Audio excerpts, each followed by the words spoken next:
Hey everybody, GT Cam here. Thought I'd hit you with a video. We're going to do a roundup this morning.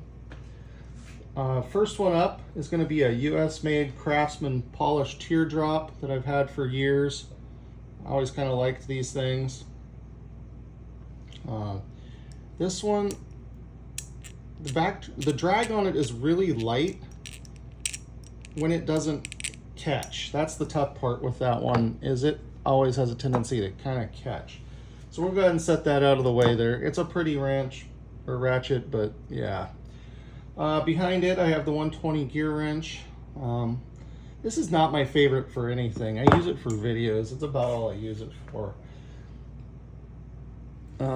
We've compared the drag on it recently. Not a bad ratchet. Obviously it's held in with a C-clip, which was the same thing for this old Craftsman here. From there, we've got the, I don't remember if this was a 90 tooth or what it was, but this is a Husky quick release ratchet. These things are really pretty good deals. If you need an affordable ratchet, drag on it's a little heavy. Probably needs a drill and to be opened up and lubed. Again, you'll notice it's got that same C-clip hold-in arrangement. From there, we'll take a look. How about the 90 tooth GearWrench? You'll notice it's very similar to that Husky. As you look at them, button size, stuff like that. Drag on this one, not too bad. Handy little ratchet. I'm partial to these.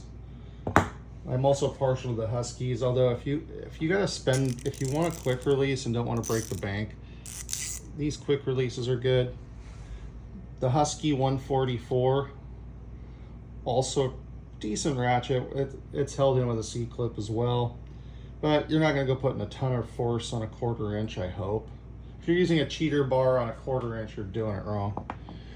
Anyway, from there, let's go to, we'll do the Proto up next. So the first US made one, well, excuse me, the second US made one in this is this 1/4 inch Proto. It's a 90 tooth unit. It's actually it's a pretty nice ratchet. It's a little thick in the head, but it's nicely chamfered. It's well executed. I don't have any complaints. This is the one I was talking about on video yesterday, where you can see the cover plate screws are ever so slightly proud of the cover plate. Not the end of the world. The cover plate isn't flush. It's actually slightly recessed, and this ridge around actually is about even with those screw heads. So there is that. But overall, it feels good in the hand.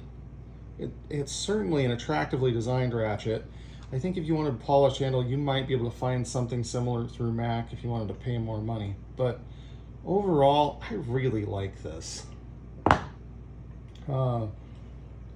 Now, as far as a not US made, that's a little more compact, we have the 120 XP new generation GearWrench. Bolted on face. Drag on it isn't bad. Let's see if I can do this. So a little bit thicker through the grip here, but overall I found myself reaching for this frequently. Right next to that we have the locking flex head version of the 120 XP. You'll notice it's a bit longer there, but you also have the wonderful lock function there. Obviously, as I've covered elsewhere, it doesn't go to a full 90. But if I'm going to have a flex head, I want a lock. That's just how I am. I've ended up on my head playing with freaking flex heads before. And then last but not least is another US made 1/4 inch ratchet. Somewhere I probably have another old raised panel Craftsman. But what I've got here is the crown jewel of the whole thing, probably, although it's a little long and the handle's a little bulky. But what I have here is the Craftsman with the high-vis handle. This is a multi-position head unit, so you can run it like so if you need to, or you can get around a corner and get on something and run it like so. Super nice ratchet. Again, I'll say I wish Snap-on would actually bevel the heads a bit, but outside of that, I don't have a lot of complaints. They could probably do something a little more refining with those screw heads right there, because you can see they're a little bit proud of it too. But I really like the heck out of this when I need it. It's pretty slick. Yeah, there are cheaper options out there. I just don't know how many of them are as good. I think Proto I've learned recently, I believe it was Proto was making something. I looked at the Harbor Freight before I bought this, and I promptly decided I was buying the Snap-on. So, out of these, this is mostly around for nostalgia. This is mostly around for videos. This I'll use, I don't mind. I like this GearWrench, the 144 tooth Husky. It's inexpensive, and it's a fairly nice ratchet. That's not the strongest, but it's far from being the weakest. Of these, I really like these four right here: the Proto, the GearWrench, the new 120 XP, the 120 XP locking flex head, and of course my Snap-on. So with that in mind, out of all those, you just kind of have to pick what works for you. I'm not going to tell you which one to buy. I will say that if you need a quick release, either of the Huskies they're the economical ones. This Proto, not economical, but it's US made, and it just feels good in the hand. It's a really nice ratchet. We can put it next to the GearWrench 120 XP here. You can see the head's slightly bigger.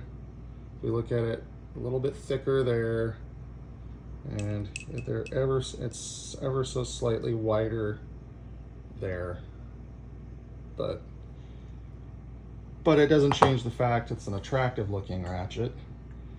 And the knurling, while it's not my favorite thing, it's not stupid aggressive on this, which I know some guys prefer theirs to be really stupidly aggressive, and I get it. I just try to wipe everything down before it gets to that point. So that's what I've got for you this morning. I hope you all have a great weekend. GT Cam out. Oh, and I'll drop some links in the comments or the description for y'all. Y'all have a great weekend. GT Cam out.